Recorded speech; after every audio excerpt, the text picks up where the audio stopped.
Kalli, you are a busy bee with all of the different amazing, incredible advocacy work that you do while still being a university student and doing a bunch of extracurriculars that I know we're going to get into. But before we dive into all of that, what is your Campus Chronicles story? So I have a very unique path to obtaining my bachelor's degree. Historically, it's a 4-year degree, but it's taken me 7 years in order to see the end of the line for graduation. I have not given up, and I've kept pushing through. My Nana, my sophomore year of college, she became very ill, and I wanted to take care of her, and my family did too. So we did everything in our power to keep her at our house. But that meant me focusing a lot of my time on her, and I would stay up all night long, and I would help her during the middle of the night, and I would go to school in 20 minutes of sleep. And I pushed through that part of my life, and then COVID came. And I'm a neuroscience major, so I have a lot of labs, and my university kicked all of our labs online. I said, I'm not paying for my labs online, so I took 1 or 2 classes during that time online, but that also backlogged my expected graduation date. I kept pushing through because I have this passion for helping those with cerebral palsy, like my brother Trent. And so I just kept pushing and pushing and pushing, and I realized my passions and my motivations were pushing me forward. I could have very easily given up, but I didn't. And so now I'm expected to graduate in December, and I'm seeing that finish line, and I'm so excited, and I can't wait. Oh, I bet you really can't wait. Yes, it's been a long road, but it's so worth it when you have those passions propelling you forward. Well, congratulations on that finish line being just a couple months away. What you shared about wanting to take care of your Nana is a real testament to your heart and who you are. And your heart is really why I wanted to have you on today, because you are a neuroscience major. Let's not pretend that that's an easy major, because it's not.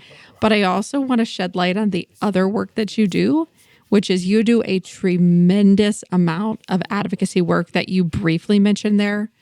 Talk about how you got involved in this advocacy to begin with, and then we'll discuss how you balance everything, because I want your time management tips. Yes. So my brother has cerebral palsy, which is a motor disorder of the brain. There were a lot of mistakes made when he was born that caused him to have cerebral palsy, which is the result of some brain damage. And I have grown up with him, and I know what he's capable of, but other people don't.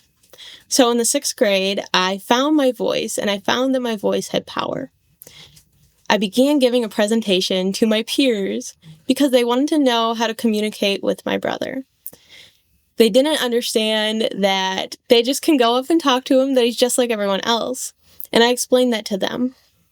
Later, after I had given that presentation to my peers at a football game, later that night, my friends were talking to my brother without me being around. And in that moment, I knew that I had power. So I just kept talking to anyone and everyone that I knew that those with cerebral palsy are just like anyone else. They just move differently, which has led me to today, where I've impacted the lives of over 75,000 people. I've partnered with national platforms, and my advocacy just keeps going and going and going. So I want to highlight, this is a beautiful university student who has done this much advocacy. For those that are not familiar with what you do, though, give us just a brief snapshot of all you've done within your advocacy work. Yes. So I raise funds for the Cerebral Palsy Alliance Research Foundation, as well as United Cerebral Palsy, to help propel that research forward so we can better treat those with CP and we can diagnose CP earlier. I also have a free children's activity book that teaches our next generation what it means to have cerebral palsy, and then they're just like us, they just move differently. And I also do a lot of social media work highlighting the experiences that my brother and others have had, that they enjoy things in life just like us. They just have to do it a little bit differently than us. One thing I really want to spotlight is I can't imagine it's easy balancing taking care of yourself, balancing your academics, your studies, alongside all of this advocacy work. And I can imagine you have shifting priorities and a bit of a push and pull sometimes on what takes your attention. How do you manage it? I think having priorities and having your passions at the core of what you are doing helps you realize where you need to dedicate your time. Right now, I'm finishing out that final semester and I have a lot of hard classes. And so my top priority right now is finishing that degree. But at the core of that degree is my passions for helping those with cerebral palsy lead a fulfilling life. And in order to do that, once I get my degree, I can push that research forward. I can help propel my advocacy as well. It's things like that that help me keep me motivated. Of course, my CP advocacy is something that's huge and it's a part of my everyday life. So finding that balance for me means, okay, what can I do today to make tomorrow better? How do you find the balance to take care of you because you're always pouring into other people? I'm a firm believer in you can't pour from an empty cup. So if I'm exhausted, I know that I can't help my brother. I can't help people like him. I won't succeed in my academic studies. So I make sure to take that time out every day to journal. I'm a huge journaler. I have probably about 5 that I carry around with me every day. One for my schedule, one for my advocacy, one for my schoolwork, and then one for my emotions. I also believe in fueling your body with food. I don't look at food as a pleasurable item, but rather food for my body in order to do the work that I need to do. And that's how I balance that juxtaposition of pouring into others, but also pouring into myself. Did you say you keep a journal for your emotions? Yes, I do. Expand on this. So when I was a freshman in high school, my dad was tragically killed in a motorcycle accident on his way to work. After that, I didn't know how to comprehend what was going on. I struggled. I turned to food as a source of comfort, gaining nearly 50 pounds in 1 year. And I sat down with myself one day and I was like, this is not what my dad would want for my life. He would want me to be productive. He would want me to go make a difference in the lives of those around me. And so I decided I had to do something. And I turned to journaling and I got my health back on track. And I reclaimed that healthy lifestyle that I had previously before he passed. Now, whatever emotions I have, I write them down, I analyze them and say, okay, let's look at this in a positive light. Also, my faith, I'm a huge believer in God, and my faith has helped propel me through as well. When you look at that emotion journal, like as you're going through your busy lifestyle and your busy days, do you notice patterns? When I am very stressed out, I notice that there's more heightened emotions. But I also, throughout these years, have realized how to recognize those and what I need to do for myself in order to get back to who I am in the positivity and spreading. And that's how I get that energy back into my cup so I can pour into others. Mm-hmm. One thing I love about what you're saying, right, is you have this deep desire and this deep heart to serve. And there is sometimes misinformation, in my opinion, or negative opinions about the younger generation that's coming up. Sometimes people say that they focus too much on social media or they're not caring enough. But you're in a shining and really, truly wonderful example of somebody from a younger generation making a profound difference. How do you think you, being this advocate, doing this work, shows other people that they can make a difference? I think if you look at my story, it's very easy for someone in my position to give up. Mm-hmm.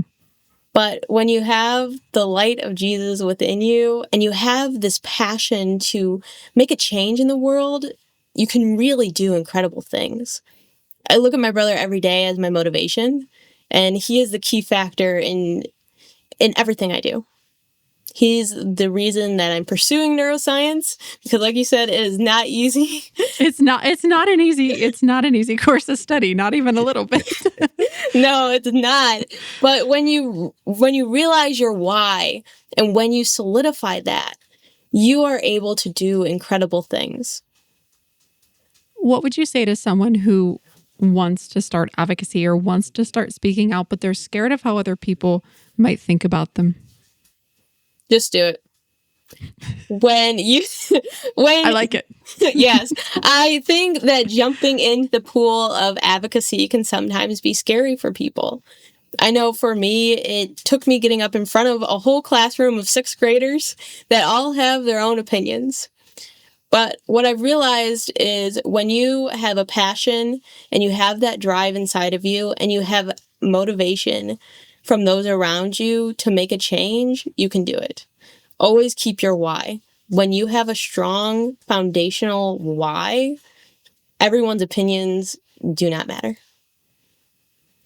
I love that.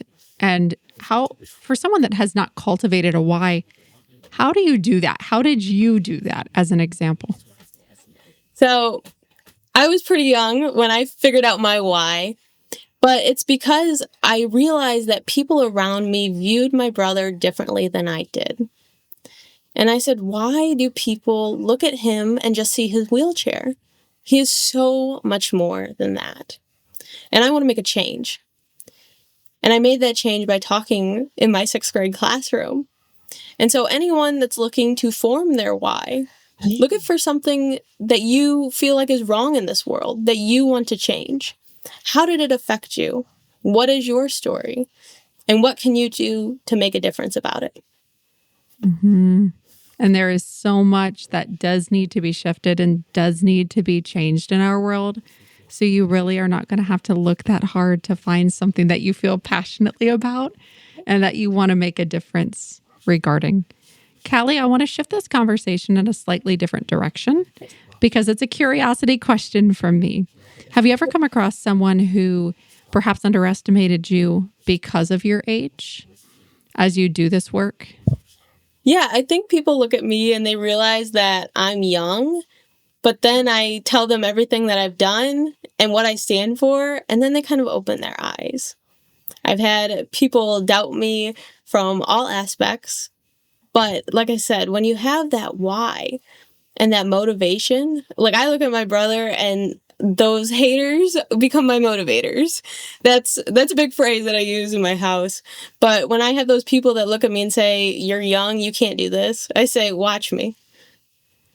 Mm-hmm. You are truly a testament to, I think, just having so much passion and fire. And if I may, I would really like to have half the energy in a day that you have. If I could just siphon some of your energy, that would be nice. That would be great. Yes. Speaking of energy and time management, what does a typical day look like and your schedule? How do you manage your time? Like I said, I love to journal. I do this thing, it's called schedule blocking. So I break my day up into however many minutes I need to allocate for something. Today I was up at 6 a.m. to drive to Bowling Green to take my organic chemistry class. And then God bless my mom, she took me to school. So on the way home, I worked on homework. And I think it's just finding those little pockets in the day where you can get something off your to-do list. I always take my to-do list, I break it down, I allocate the time for it. And if I don't get it all done, I just shift it to the next day. And calendars and schedules are my best friend.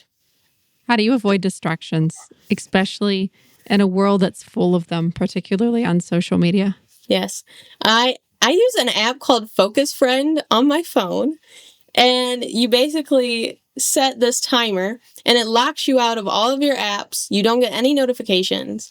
And when I have to be locked in on something, whether it's school or my advocacy, I turn that on for 2 hours and I don't look at my phone at all. I also have timers on my social medias, so I only allocate so much time a day to be scrolling or posting or whatever I need to be doing on there. If you spend so much time on social media, and I know I'm certainly guilty of this, it's easy to become chronically outraged by the things you see, but that puts you in a position, in a state where you're essentially stuck. You feel paralyzed because the problems feel insurmountably big. Yes, I agree with that. That's why limiting your time on social media the best you can is one of the biggest tools to be successful and to become a leader in society. I would really like to dive into the 7 years bachelor conversation because I'm sure at points during that journey, you felt really, really exhausted and I'm sure thankless. As a 7 years for essentially what is generally speaking a 4-year degree, what have you learned about being in that bachelor's program longer throughout the 7 years that you didn't think you would learn in 4? Your path is defined by your path, not anyone else's. Comparison is the thief of joy. The path that I'm going is unique and it's different than all of my peers around me. But when I take that step back and I say, okay, in these 7 years, what has happened? I've been backlogged by the pandemic. I started a business during that time as well.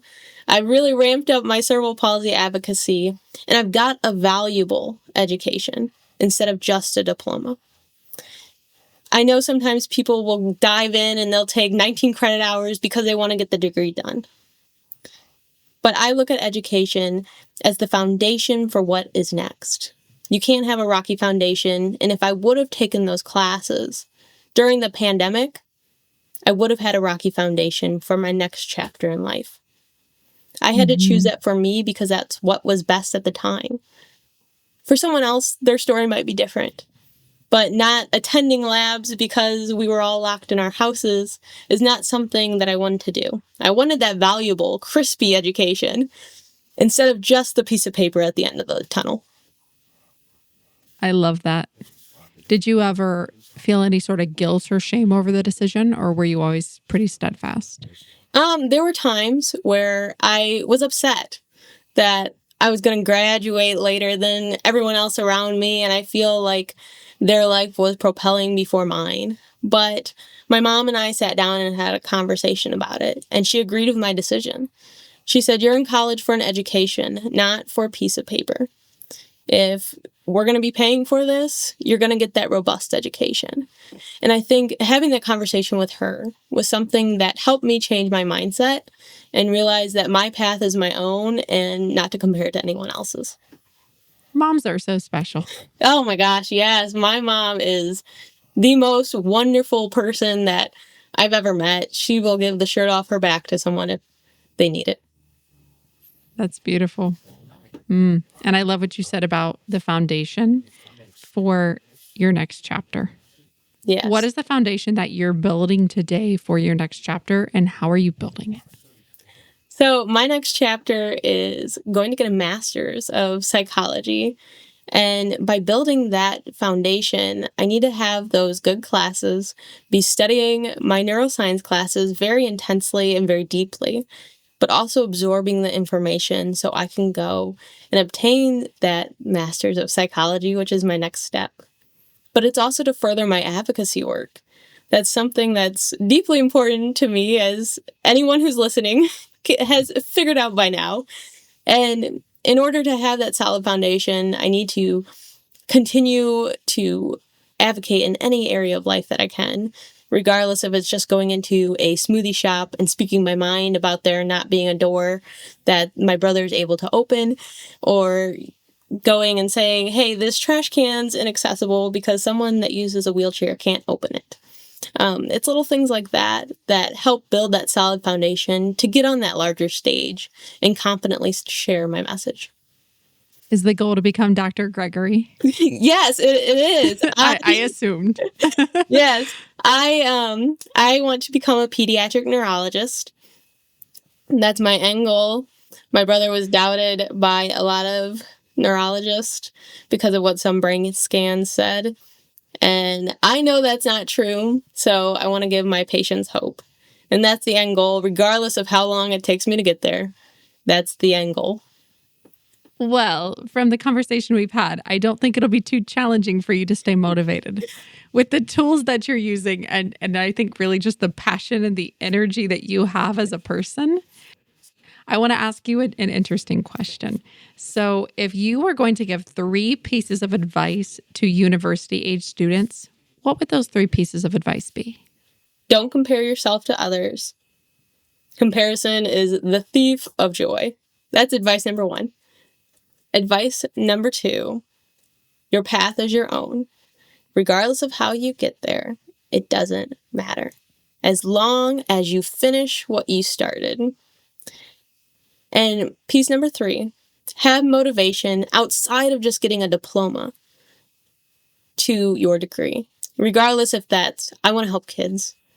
I want to make a difference in my community. Or like me, I want to help those with cerebral palsy lead a fulfilling life. Kalli, as we wrap up, is there anything you want to share that I did not ask you? Oh my. We have discussed so much, but I think with our viewers, really, I would like to share to stay motivated at the core of who you are. Solidify that why early on in your university journey, because when you have a why that's bigger than a degree, you are more motivated to propel forward. You're excited about learning. You can achieve so much more when you have that passion and motivation outside of just a piece of paper. That's beautiful. I've had so much fun with you, Kalli. If someone loves this conversation, they want to find your social media platforms to learn about your work and the stuff that you're doing, where do they go? I'm on Facebook as Kalli Gregory, and I'm also on Instagram as @KalliGregory_. Thank you.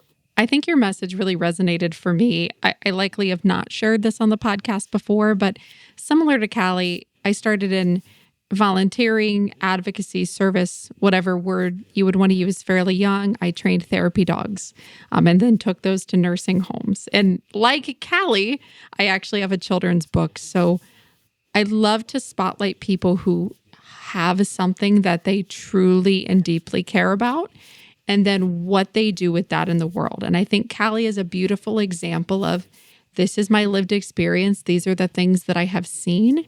And here's how I'm going to choose to serve to make the world a better place. Because we all want the world to be kinder, more receptive, more loving.